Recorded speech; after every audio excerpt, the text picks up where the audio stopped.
好啦，首先我哋講下呢一個 recursive 嘅 heapshop 嘅呢一個 class 先。咁啦，呢個 class 大概呢就分成3個部分。咁第一個部分就係 start sort 啦，就係顧名思義就係開始呢一個 sorting 嘅工序啦。咁之後你見到呢個 start sort 裏邊，其中有一啲 heapify 嘅嘢，就係做緊一啲將佢符合翻呢一個 mass node 嘅情況咁樣，令佢符合翻個條件啦。咁然後仲有最後呢個 swap 啦，咁就係換翻一啲位嘅工作啦。咁大概就分成呢3個工序啦。咁點解係整呢一個 recursive 嘅heapshop 先呢？因為我哋嘅 idea 開頭就係揾到呢一個 heapshop 最大嘅問題就係佢會有 recursive 咁啦。咁喺呢個情況之下啦，佢有機會喺特定嘅情況之下出現 stack overflow 呢樣嘢啦。但係咁當然呢個情況係比較罕見嘅，但係我哋為咗優化呢件事，就盡量令佢冇咗呢件事啦。同埋 recursive 嘅 heapshop 呢，喺執行上面呢，會比冇 recursive 嘅 heapshop 慢好多。咁我哋希望優化呢件事啦，所以呢，我哋先整一個 recursive 嘅 heapshop 版本去試下到底呢一個 recursive 嘅 heapshop 用幾多時間。之後先至再用翻一個 non-recursive 嘅heapshop 去比較翻。咁好啦，首先我哋開一個 array 先啦。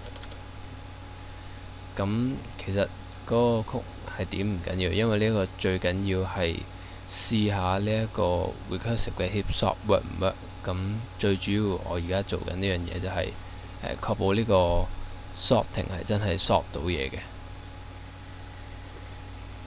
咁好，起咗個 array 先，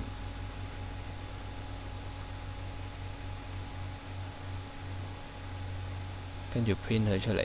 咁呢個 array 就係好似咁樣噶啦。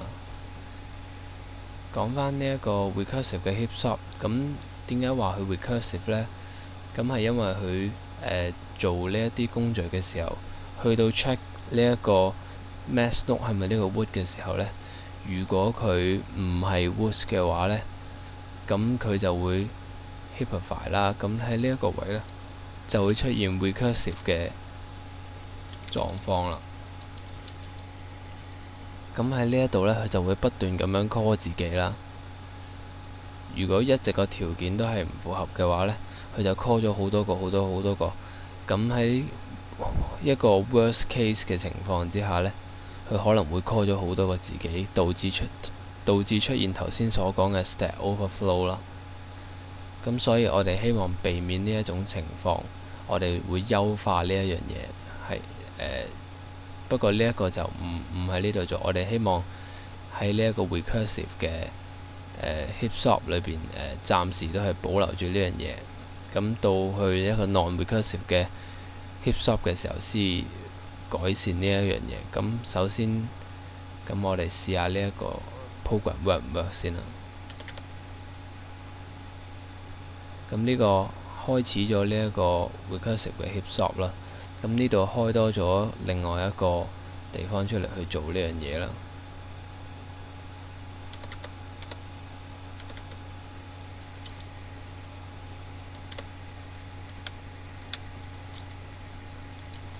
好啦，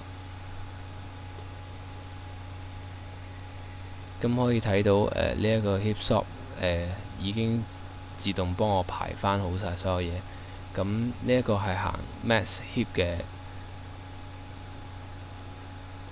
heapshop 啦，咁係做到嘅。咁即係證明呢一個 heapshop 係冇問題嘅，OK 嘅。